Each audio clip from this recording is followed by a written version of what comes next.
Всем привет! Сегодня делаем бронзу, варим бронзу. И не абы какую, а колокольную.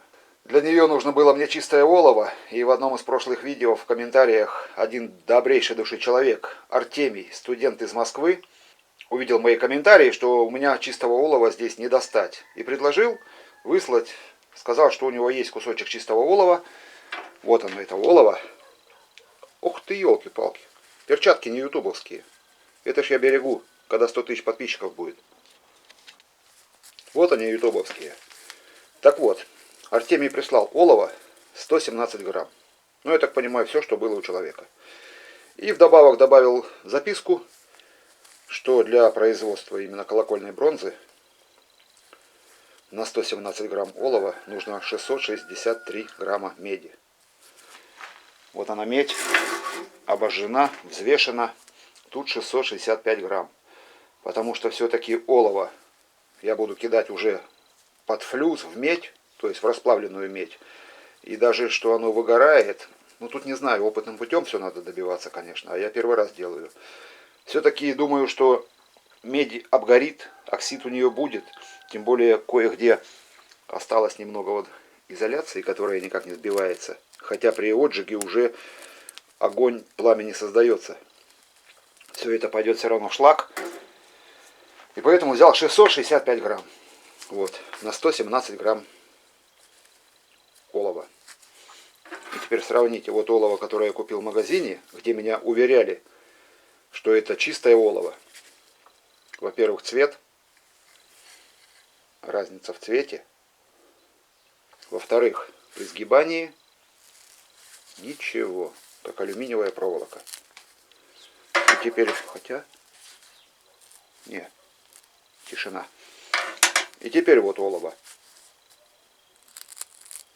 Оно хрустит, оно кричит, оно просится в медяху.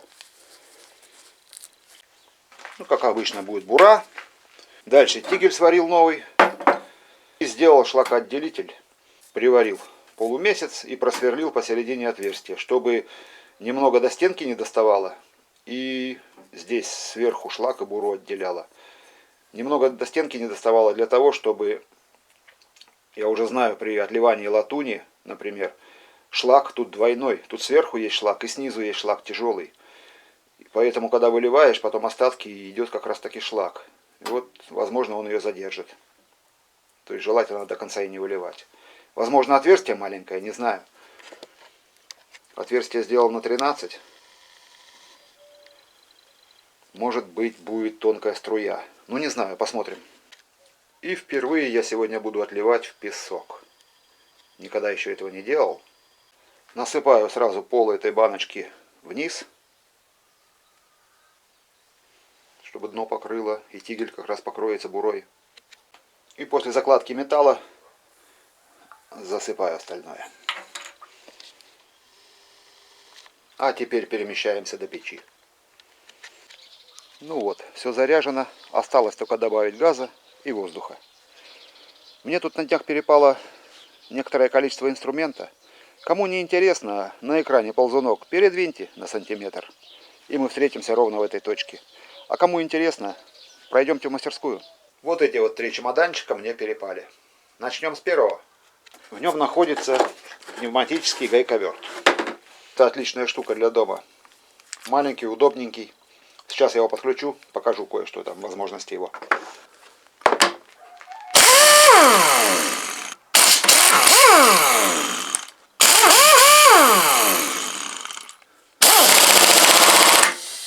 Все, болт закручен. То есть тут даже не секунды, доли секунды. Болты откручены, закручены. Он мне очень поможет, потому что я часто беру с металлоприемок всякую всячину. И разбирать вот это трещотками, всякими воротками не очень удобно. Гайковерт этот мне выручит. Ссылки на инструменты я оставлю под видео в описании. Там все характеристики, все описание будет. Комплектацию вы, в общем-то, видите. И плюс еще удлинитель. Переходим к следующему. Следующий чемоданчик — перфоратор марки Деко. Комплектация здесь: сам перфоратор, глубиномер, запасные щетки и 3 бура. В этой комплектации идет 3 бура, не 5. На 6, на 8 и на 10. патрон СДС+. Главная фишка в чем? Что есть просто удар, без вращения. Вот это меня подкупило.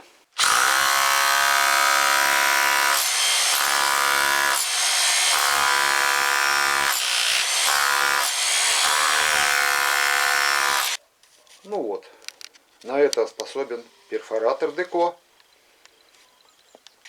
Подробные обзоры этого перфоратора на ютубе есть, поэтому останавливаться на характеристиках тоже не буду. Ну а теперь третий чемоданчик. Третий чемоданчик, набор головок. Не этот, вот этот набор. Это набор у меня точно такой же, как вы видели, только что старый. Старый у меня уже 7 лет.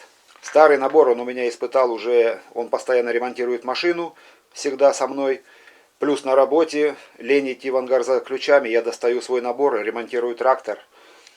И меня полностью 7 лет он устраивал. Именно поэтому я выбрал опять такой же комплектации этот набор. И поэтому теперь старый набор остается в машине, а вот этот вот Деко новый будет у меня в мастерской. Среди самодельщиков-ютуберов часто встречаются инструменты именно марки Деко. И еще я заметил, что среди бюджетных инструментов Деко занимает лидирующую позицию. Так что настало и мое время проверить их в деле. А теперь варим бронзу. Так, инструментом похвалился. Теперь можно добавлять.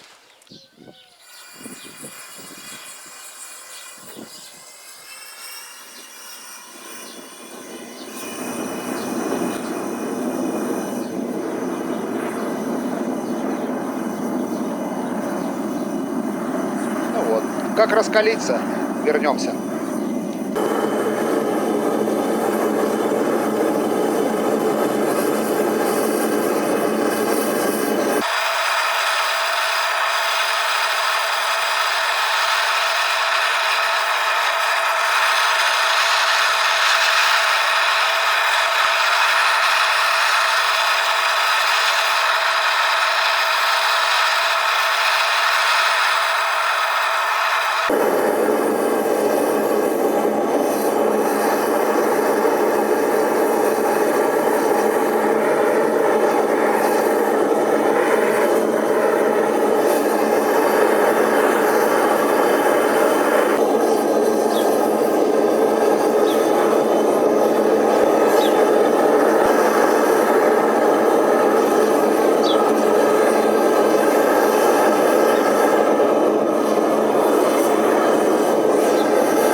Сверху шлака не имеем вообще при расплаве, значит опускаю олово.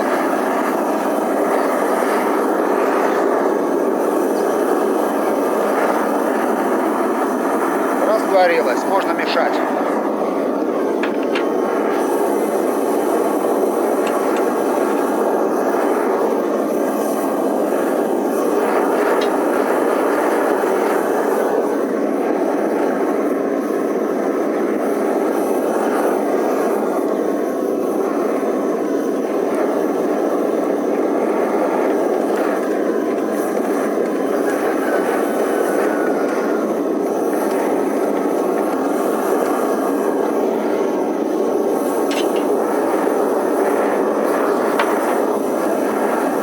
Сегодня ложка не пригодилась. Сейчас переношу камеру, выключаю горелку и отливаю.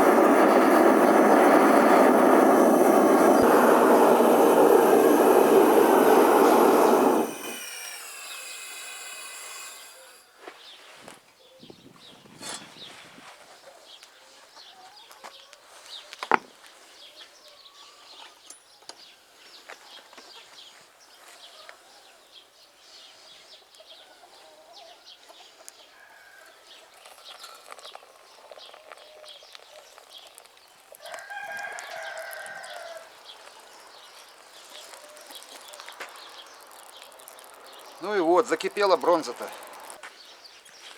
Бронза закипела. Стигля вылилось почти все. Там чуть-чуть на дне было, но она уже замерзает. Нормально. Как раз таки по бокам видно, наверное, шлак поостался. А может бура так? Да нет, бура жидкая была. Ну ладно, ждем, смотрим, что будет теперь. Остынет.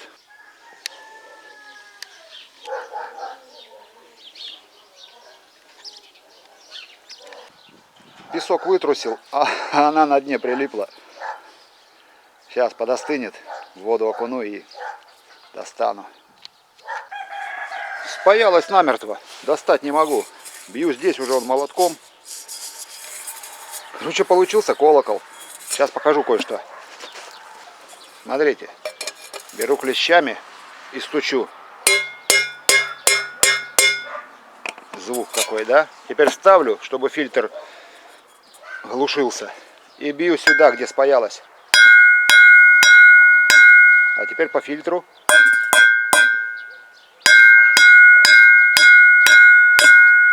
Колокол. Сейчас буду доставать. Пришлось мне ее вырезать. Прилипла так, что не отодрать ее. Вон она чуть отошла и все. Теперь смотрите фокус. На проволоке в свободном подвесе. Тишина вообще. Снимаю проволоку. Выкидываю.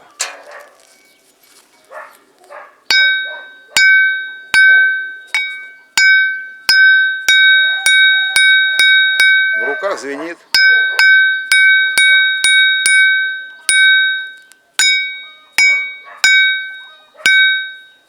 Все, ладно.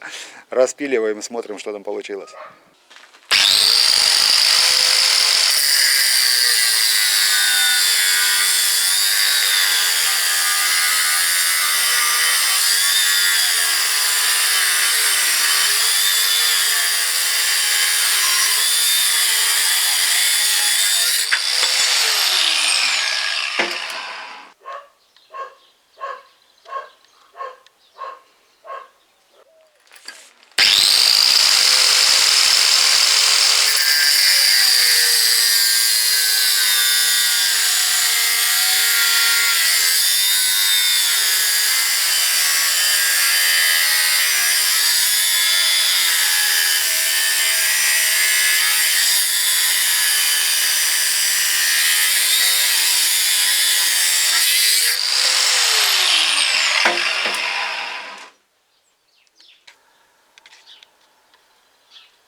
Ну что, теперь поточим. Хоть отливало в песок, а все равно, видите, каким конусом получилось. Жалко, конечно, будет столько обдирать. Но придется, надо же посмотреть, как она будет выглядеть. Поехали.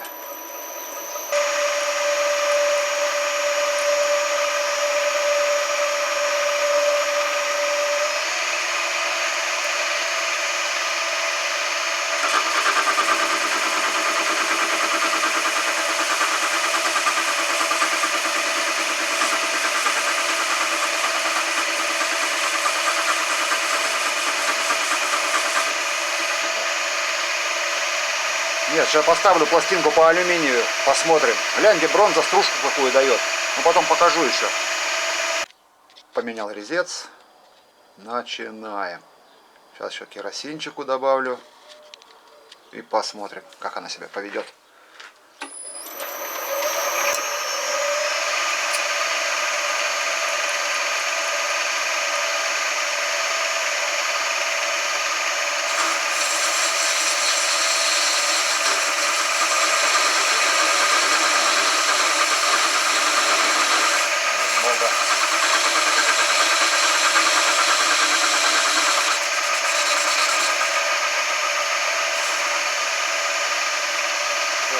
Ага.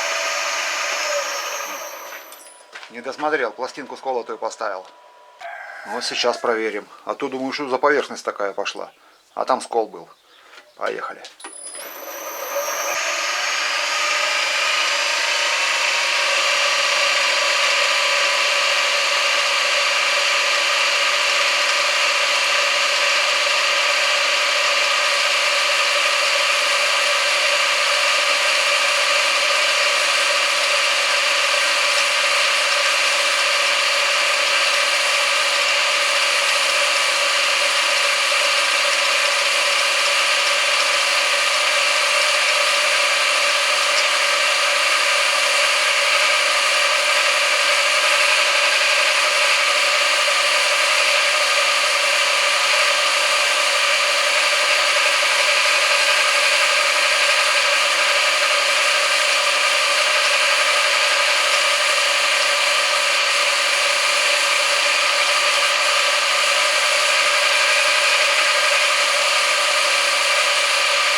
Переворачиваем.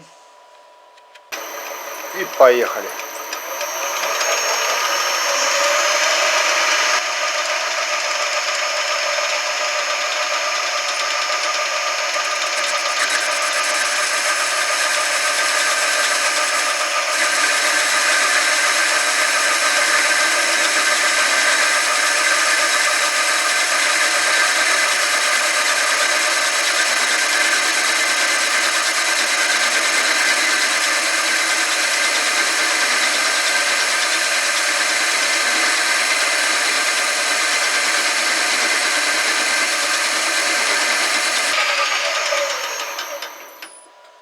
Снимаем, смотрим.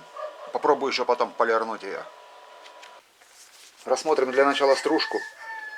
Вот эта стружка после твердосплава. Это первая, которая пошла.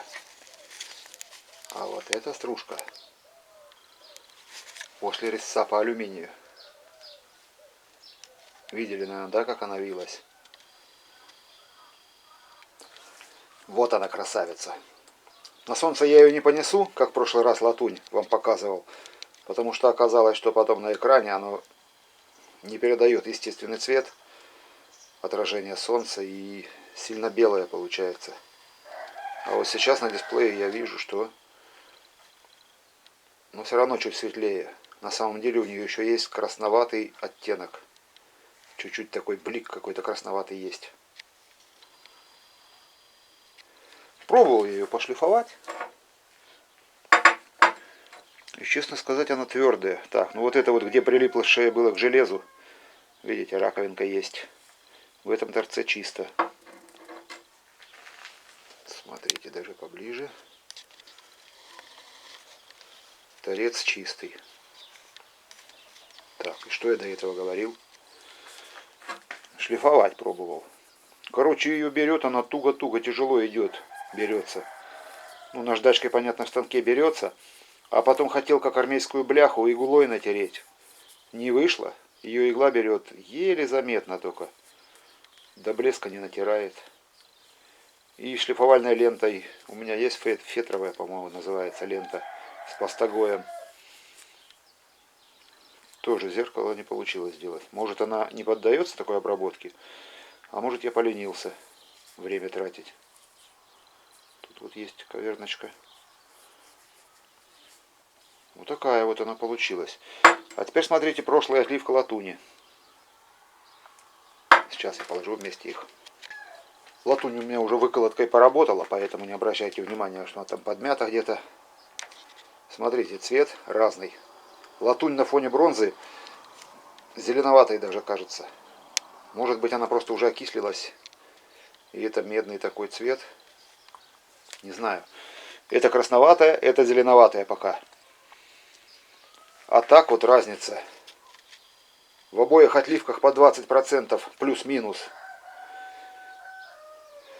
Здесь цинк, здесь олово по 20%. И 80% меди. Вот такая вот разница. И в обработке, вы видели, латунь я обрабатывал. Вьется стружка, но не так. Такая длинная стружка не выходила. То есть я вот вручную подавал. А если автоподача была бы, можно было, по-моему, подстроиться так, чтобы от края до края была бы стружка. Пружинка получилась бы. Думаю, вопрос определения бронза или латунь по стружке, то есть вьется или не вьется, отпадает само собой. Стружка вьется. При 20% добавления к меди цинка или олова, стружка вьется и на бронзе, и на латуни. Чем больше цинка в латуни, стружка становится сыпучая. Вот и все. Поэтому вы видели, сейчас вьется стружка. И в прошлом видео, когда я отливал латунь, то же самое. Стружка вилась. Так что этот вопрос, думаю, закрыт. Вот так вот. Так, и теперь, Артемий, спасибо тебе большое. Я думаю, ты не против, что я тебя сейчас на «ты» уже называю. Потому что ты меня выручил, а те, кто меня выручают, я считаю друзьями. Ты писал, что тебе якобы это видео, может быть, пригодится в курсовой. Вот считай, что оно твое. Я в этом видео был только исполнителем. Это полностью твое видео. Все. Так, и на этой ночи давайте. Всем удачи, здоровья, не болейте. Пока.